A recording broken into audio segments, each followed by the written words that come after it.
بسم اللہ الرحمن الرحیم۔ پیارے بچوں، بیٹیوں، خواتین و حضرات، السلام علیکم ورحمۃ اللہ وبرکاتہ۔ مجھے 116 سال پرانے ادارے میں آ کر بہت خوشی ہوئی۔ جب مجھے بتایا گیا کہ مجھے یہاں آنا ہے، تو اتفاق ہے کہ اس روڈ سے دوبارہ گزرنے کا موقع ملا، لیکن کوئنس میری کالج اور اس کے اسکول کو کہ اندر آنے کا موقع کبھی نہیں ملا، جس کے لیے ہم آپ سب کے، آپ کے انتظامیہ کے، پرنسپل صاحب کے اور تمام اساتذہ کرام کے بے حد شکر گزار۔ یہ ادارہ جس میں آپ پڑھ رہے ہیں، اس کی بنیاد 1908 میں ہار روڈ میں کرائے کی بلڈنگ میں رکھی گئی، اور کوئن میری اس کا تعلق شاہی خاندان سے تھا، اور جارج پنجم جب 1911 میں انڈیا آئے ہیں تو اس کے دورے کے موقع پر اس کے لیے انڈومنٹ فنڈ بنایا گیا، اور یہاں کے مسلمانوں نے ایک بڑے ادارے کی بنیاد رکھی۔ میں ابھی آپ کے پرنسپل صاحبہ سے بات کر رہا تھا کہ چنائی میں اسی نام سے کالج ہے، اور اس کا نام ہے کوئنس میری کالج۔ وہ 1914 میں بنا، اور وہ کلیم کرتے ہیں کہ ہم انڈیا میں تیسرا خواتین کا ادارہ ہے، اور اس سے پہلے دو یا ہم ہیں یا ہم سے بھی کوئی ایک آدھ اور ہوگا، تو یقینی طور پر ہم اگر پہلے نہیں ہے یہ کالج، تو دوسرا تو یہ کالج ضرور ہے جہاں پر آپ تعلیم حاصل کر رہے ہیں۔ تو یہ بھی اس کالج کی ایک شناخت ہے، اس ادارے کی ایک شناخت ہے۔ پہلے اسکول بنا، پھر کالج اور یونیورسٹی نہیں بنی، لیکن کبھی نہ کبھی تو امیدیں باہر رکھ تو وہ تو بن ہی جائے گی انشاءاللہ۔ پیوستہ ہے شجر سے امیدیں باہر ہے۔ تو مجھے آج جو آپ کے سامنے باتیں کرنی ہے وہ 3 بہت مختصر سی باتیں ہیں۔ پہلی بات مجھے آپ سے یہ کرنا ہے کہ رمضان المبارک کے اندر، اس مہینے میں، اس ماہ مقدس میں اللہ رب العزت نے بے شمار احکامات بھی دیے ہیں، بے شمار اس مہینے کی فضیلت بھی گنوائی ہے، اور اس کا حکم بھی دیا ہے، اور اس کا مقصد بھی بتایا ہے کہ روزے فرض کیے گئے ہیں تاکہ تم اسی طرح سے جیسے پہلی قوموں پر تھے، تاکہ تم تقوی اختیار کرو۔ اور پھر یہ بھی کہا گیا کہ اسی مہینے میں وہ رات بھی ہے جس رات میں قرآن پاک نازل کیا گیا۔ اس لیے علماء کرام یہ کہتے ہیں کہ قرآن پاک 2 مرتبہ نازل ہوا، ایک مرتبہ وہ پوری یکمشت جو اس رات میں ہوا، اور پھر وہ آہستہ آہستہ نبی پاک صلی اللہ علیہ وسلم کی وحی کے ذریعے ان پر نازل ہوتا رہا، اور وہ پھر ہمیں اس کے مطابق ہمیں آگے پہنچاتے ہیں۔ تو یہ میرے لیے اور آپ کے لیے بھی ایک انتہائی مقدس مہینہ ہے، اور اس مہینے میں جہاں ہمیں یہ بتایا جاتا ہے کہ جی آپ نفل پڑھیں تو فرض کا ثواب ہے، ایک کام کریں تو اس کے اتنے گنا ثواب ہے، تو میں یہ کہوں گا کہ پھر اگر کوئی خدا نہ خواستہ غلطی اس مہینے میں کرے تو اس کی سزا بھی تو پھر اسی ریشو سے ہونی چاہیے۔ میرا خیال ہے ایسا ہی ہوگا، لیکن میں نے کہیں نہیں پڑھا، لیکن اس لیے پوری احتیاط دی۔ اور میں اگلی بات کرنے سے پہلے صرف ایک فکر آپ سے کہتا ہوں کہ روزے کا مقصد اگر تقوی ہی ہے تاکہ تم تقوی حاصل کرو، اور اگر وہ تقوی نہیں ہوتا تو پھر ہمارے بھوکے پیسے رہنے کا کوئی فائدہ ہے؟ بالکل ایسی ہی مثال ہے کہ آپ اس اسکول کالج میں کیوں آئے ہیں؟ اس لیے کہ آپ کو کوئی ڈگری چاہیے، آپ نے گریجویشن کرنی ہے۔ اگر وہی نہ ملے تو 2 سال 4 سال یہاں آنے کا کسی کو کوئی فائدہ ہو سکتا ہے؟ کوئی کہے گا کہ بھی آپ نے کوئی اچھا کام کیا ہے؟ نہیں کہے گا، کوئی کہے گا وقت ضائع کیا۔ تو اگر ہم تقوی حاصل نہیں کرتے تو پھر کیا؟ اور جب تقوی کی بات آتی ہے، متقی کی بات آتی ہے، تو اس کی باتوں کے اندر بے شمار ایک طویل فہرست ہے جو متقی لوگوں کی خصوصیات ہیں جو گنوائی گئی ہیں۔ انہوں میں ایک خصوصیت کا آپ کے سامنے ذکر کرنا چاہتا ہوں۔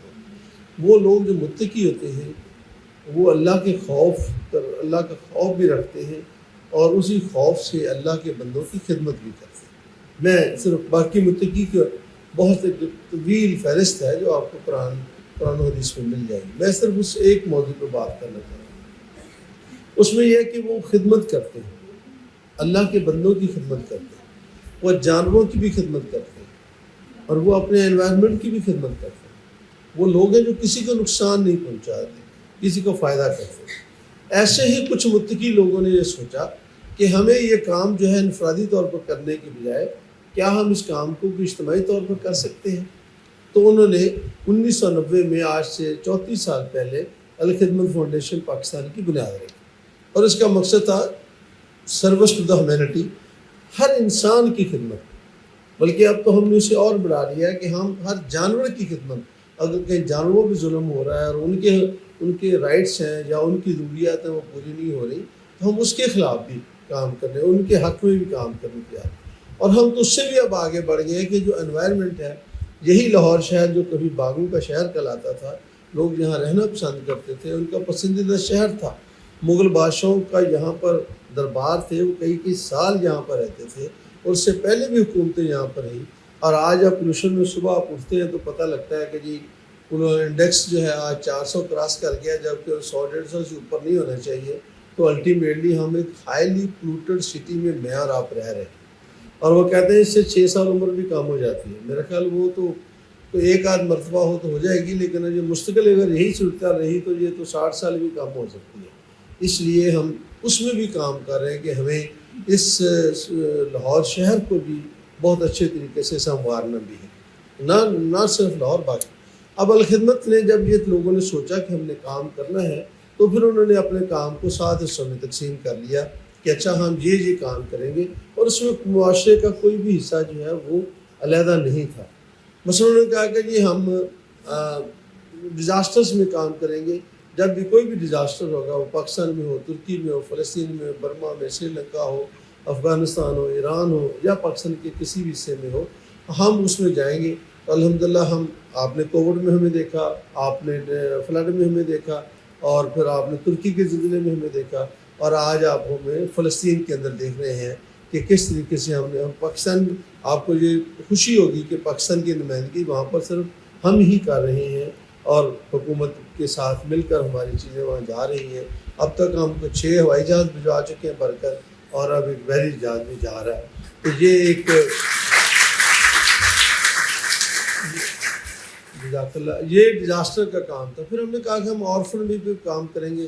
پاکستان میں ایک محتاط اندازے کے مطابق 40 لاکھ سے زائد نیڈی آرفن ہے. ہر آرفن نیڈی نہیں ہوتا، اس کے علاوہ بھی بچے نیڈی ہیں. ہم نے الحمدللہ اس وقت تک 30,000 بچوں کی کسی نہ کسی طریقے سے ان کو اسپانسر کر رہے ہیں.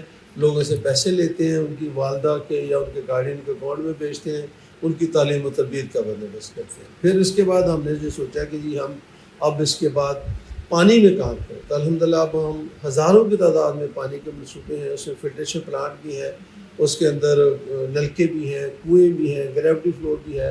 سارے کچھ جو کچھ بھی ہو سکتا ہے پانی میں وہ الحمدللہ ہم کرتے ہیں. اور جب بھی ڈیزاسٹر ہوتا ہے تو سب سے مشکل ترین کام فلڈ میں یا کسی جگہ پہ پہلی چیز جو ہے نا، جس کے بغیر آدمی چند گھنٹے بھی زندہ نہیں رہتا، وہ پانی ہوتا ہے. تو الحمدللہ جب فلڈ آیا تو پانی تھا، نیچے بھی پانی، اوپر بھی پانی، دائیں بائیں ہر جگہ پانی ہے، لیکن اب پی نہیں سکتے تھے. تو الحمدللہ ہم نے ہزاروں نہیں لاکھوں کی تعداد میں باٹلز تقسیم کی تاکہ لوگوں کو پانی مل سکے. تو اس طرح سے اس کے بعد ہم نے کہا کہ نہیں جی ہم کمیونٹی سروسز میں کام کریں گے، جیلوں میں کام کریں گے، ہم ضرورت مندوں میں کام کریں گے، رمضان پیکج راشن دیں گے، سردیوں میں کپڑے دیں گے، جو بھی ہم کام کر سکتے تھے. پھر ہم نے الحمدللہ ہیلتھ میں کام شروع کیا، ہسپتال بنائے، 350 ہماری ایمبولینسز بنی، اس کو 100 سے زیادہ میڈیکل سینٹر ہسپتال بنے، اور خواتین کے لیے الگ، بچوں کے الگ، یہ سارا سلسلہ ہم نے شروع کیا. پھر ہم نے کہا کہ ایجوکیشن میں بھی ہمیں کام کرنا چاہیے. پھر ہم نے الحمدللہ ایجوکیشن میں بھی کام کیا. یہ کاغذ چنتے بچوں کو اٹھا کر ان کو پڑھانا شروع کیا. اب جو 60 کے قریب ایسے ادارے ہیں جہاں پہ بچوں کو اٹھاتے ہیں، 2 گھنٹے میں ان کا مائنڈ سیٹ چینج کرنے کی کوشش کرتے ہیں، اور 60 سے 70% بچے اسکولوں میں جانا شروع ہو جاتے ہیں. یہ بھی الحمدللہ ہم نے کہا. پھر ہم نے کہا کہ یہ جو بیوہ عورتیں ہیں یا ضرورت مند لوگ ہیں، ان کو ہم نے قرض دینا شروع کیا بغیر کسی بھی نفع کے. جتنے پیسے دینے اتنے ہی اس نے واپس کرنے ہیں. اس سے لوگوں کو اپنے پاؤں پر کھڑے ہونے کا موقع ملا. تو یہ سارے کام کرتے کرتے ہم نے شروع کیے. پھر ہم نے ایک اور ڈپارٹمنٹ بنایا، اس کو ہم نے کہا یہ ہمارا والنٹیئر مینجمنٹ ڈپارٹمنٹ، کہ اب ہم نوجوانوں کو اور بوڑھی جو گھر میں خواتین ہیں، ریٹائر لوگ ہیں، سرکاری لوگ ہیں، بچے ہیں، بوڑھے ہیں، سب کو ایک لڑی میں پروئیں اور ایک جگہ پہ اکٹھا کریں، اور اکٹھا کر کے ہم ان پاکستان کو ایک ایسا گروہ مہیا کریں، ایک ایسی ٹیم دیں جو کم از کم 10 لاکھ لوگوں پر مشتمل ہو، اور اس میں 2 بڑی اہم خوبیاں ہوں۔ ایک اس میں خوبی یہ ہو کہ وہ انتہائی اسکلڈ ہوں، ان کے اندر بہت اچھی طاقت ہو، وہ سمجھنے کی صلاحیت ہو، ان کے اندر علم ہو، کوئی ان کے اندر ایسا ہنر ہو جس سے وہ معاشرے کی خدمت کر سکے۔ ایک مزدور بھی خدمت کرنا چاہتا ہے تو اس کی خدمت بہت قابل قدر ہے، لیکن اگر اس کے مقابلے میں ایک ڈاکٹر، ہائیلی اسپیشلائزڈ ڈاکٹر جو ہے وہ مریضوں کی خدمت کرتا ہے اور اپنا وقت دیتا ہے تو اس کا امپیکٹ سوسائٹی میں زیادہ آتا ہے۔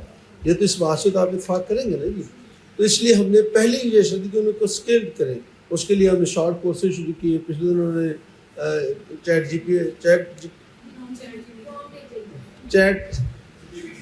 جی پی ٹی کا کام شروع کیا، اور اس کے بعد ابھی ہم نے پچھلے ہفتے ویڈیوگرافی کے لیے، فوٹوگرافی کے لیے ہم نے ایک سیشن کیا۔ یہ کراچی کے اندر کراچی میں آپ نے دیکھا بنو کابل کے ذریعے ہم نے 12 14 سال کی بچیوں کو لاکھوں روپے کمانے کے قابل بنایا۔ اب لاہور میں بھی وہ سلسلہ شروع ہو گیا، اسلام آباد میں بھی، پشاور میں بھی، تو یہ پورے شہر میں اسکل بنا۔ تو ان کی پہلی خوبی یہ ہے کہ ان کے اندر ہنر ہوگا تاکہ وہ اچھے طریقے سے خدمت کر سکیں، اور دوسری ان کے اندر خوبی یہ ہوگی کہ وہ سیلف لیس ہوں گے، وہ اپنی ذات سے آگے سوچیں گے، وہ خدمت گزار ہوں گے، وہ دینے والے ہوں گے، لینے والے نہیں ہوں گے۔ ان کو کسی شان و شوکت کی ضرورت نہیں ہوگی، ان کو ٹیگ نہیں چاہیے ہوگا، وہ تو خدمت کریں گے اپنے رب کی رضا کے لیے، اور وہ ڈیڈیکیٹڈ ہوں گے، آنیسٹ ہوں گے، لائل ہوں گے، اور اس قوم کے ساتھ ایک محبت اور پیار رکھتے ہوں گے، اور اس زمین کے ساتھ جڑے ہوں گے، اس پاکستان کو اپنا ملک سمجھتے ہوئے اس کی خدمت کریں گے۔ تو الحمدللہ ہم نے 2 خوبیوں کے ساتھ یہ کام شروع کیا، اور یہ آپ کے سامنے بھی یہ لگا ہوا ہے والنٹیئر مینجمنٹ کا۔ ہم نے یہ ایک ایپ بنائی، اس میں ہمارا پورٹل ہے، آپ اس میں جائیں، رجسٹرڈ ہوں، تو وہاں پر آپ رجسٹرڈ ہوں گے تو اب تک ہزارہ بچے اس میں رجسٹرڈ ہو چکے ہیں، جس میں بوڑھے لوگ بھی ہیں، بڑے بھی ہیں، چھوٹے بھی ہیں، سب ہیں، وہ اس میں رجسٹرڈ ہو چکے ہیں۔ ہم ان کو بہت اچھے پروجیکٹ دیتے ہیں۔ ہم نے ابھی یہ آپ یہ دیکھ رہے ہیں 1 ملین ٹری، آج ہم نے 3 بجے ایئرپورٹ کے باہر جو ہے وہ پہلے بھی پچھلے سال بھی لگائے تھے پلانٹس، اب پھر لگا رہے ہیں، 20,000 پلانٹس لگائیں گے۔ لاہور شہر کے اندر ہم 1 ملین پلانٹ جو ہے لگائیں گے۔ تو یہ ہمارا اور آپ کے لیے ہم نے یہ سوچا ہے کہ ہم چھوٹا سا پودا جو ہے 4 فٹ کا ہوتا ہے، وہ ہم انشاءاللہ کسی دن آپ کے پاس لے کر آئیں گے، آپ کے گیٹ پہ کھڑے ہو جائیں گے، اور جب آپ جائیں گے تو آپ سب کو ایک پودا جو ہے نا وہ گفٹ دیں گے، اور آپ سے یہ توقع کریں گے گھر کے کسی کونے قدرے میں، گلی میں، محلے میں، پارک میں، کسی بھی جگہ پودے کو لگائیں، اور اس کو پھولتا بڑھتا ہوا دیکھتے رہیں، اور آپ کو خوشی ہوگی کہ میں نے یہ پودا لگایا تھا، اور وہ پودا اگر مرجھا جائے تو آپ کا چہرہ بھی مرجھا جائے گا کہ یہ کیا ہو گیا، ہم پھر دے دیں گے اور۔ لیکن یہ کہ بھی پودے لگائیں تاکہ آپ کو یہ جو ہے جو ہمارے اوپر اسٹگما لگ گیا ہے، ہم ٹیگ ہو گئے ہیں پولوٹڈ سٹی، تو اس کو ختم تو کرنا ہوگا نا جی، یا اسی طرح سے پولوٹڈ میں رہنا ہے، انشاءاللہ ہمیں اسے ختم۔ اب یہ بھی ہم نے کام شروع کیا، ہم نے وہاں پہ کلبز بنانے شروع کیے، اسپورٹس کے کلب ہیں، آپ کی اسپورٹس کی کوئی بھی ایکٹیویٹی ہو ہم ان کو اسپانسر کرنے کے لیے تیار ہیں، آپ کے کالج میں ہوں کوئی بھی، آپ ابھی ہم نے لاہور کالج میں وہاں پر کام کیا، ان کا کلچر اور اسپورٹس فیسٹیول تھا وہ کیا، لمس کے اسپورٹس، جہاں بھی کہیں بھی اسپورٹس کا کام ہوتا ہے۔ آج کل ہمارا رمضان اسپورٹس رمضان فٹ بال ٹورنامنٹ چل رہا ہے، اس میں کوئی 60 سے زیادہ ٹیمیں ہیں، اور روزانہ رات کو وہ DHA میں ہوتا ہے، اس کو بھی ہم اسپانسر کر رہے ہیں تاکہ ایک پازیٹیو ایکٹیویٹی جو ہے وہ نوجوانوں میں رہے، جتنے وہ پازیٹیو ہوں گے اتنا وہ نیگیٹو سے دور ہوں گے۔ تو یہ ہم نے کام کیا، اور ہم آپ سے توقع کرتے ہیں کہ آپ کی جو ہماری دونوں بیٹیاں آپ کے پاس ہیں، ان کے ذریعے آپ اس میں شریک ہوں۔ ضروری نہیں ہے کہ آپ کوئی مطلب اتنا بڑا کام کرو تب بھی ہو، تو چھوٹا کام بھی تو کام ہوتا ہے نا جی۔ آپ گھر میں رہتے ہیں تو ضروری تو نہیں ہے نا کہ بھی آپ نے گھر کے سارے کام آپ ہی نہیں کرنے، لیکن اگر چھوٹا کام بھی ہم سارے مل کر کریں گے تو یقینی طور پر وہ پہاڑ بن جائے گا۔ اگر 10 لاکھ لوگوں کو ہم اکٹھا کرنے میں کامیاب ہو جاتے ہیں، اور ہم سب سے کہتے ہیں کہ آج اس تاریخ میں سب نے 1 پودا لگانا ہے، تو آپ اندازہ کر سکتے ہیں کہ ایک دن کے اندر 10 لاکھ پودا لگ جائے گا۔ آج ہم کہتے ہیں کہ آج ہر آدمی نے 100 روپے ڈونیٹ کرنا ہے، تو یقینی طور پر ایک بہت بڑی رقم آ جائے گی۔ تو انشاءاللہ العزیز ہم مل جل کر اس پاکستان کو بہتر سے بہتر بنائیں گے، اور اسی لیے ہم آپ کے پاس آتے ہیں، یہی ہماری خواہش ہوتی ہے، یہی ہماری تمنا ہوتی ہے۔ ہم اپنی وسعت سے بڑھ کر کام کرنے کی بھی کوشش کرتے ہیں۔ اللہ تعالیٰ آپ کو خوش رکھے، آپ کے گھر والوں کو خوش رکھے اور آپ کے خوشی عطا فرمائے۔ اور پرنسپل صاحب ہم پھر آپ کے بے حد شکر گزار ہیں کہ آپ سب لوگوں نے ہمیں یہاں پر آنے کی دعوت دی، اور ہم ایک تالی تو آپ ہماری بیٹی کے لیے لگائیں نا جی ہمارے، تاکہ یہ جنہوں نے بہت بہت شکریہ، زندگی رہی تو پھر انشاءاللہ آپ سے ملاقات ہوگی۔